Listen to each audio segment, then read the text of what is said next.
activate and deactivate road.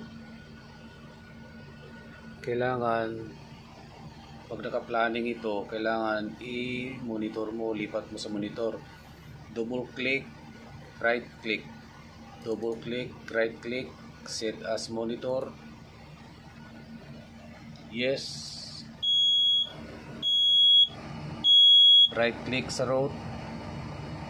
One click, deactivate. Yes.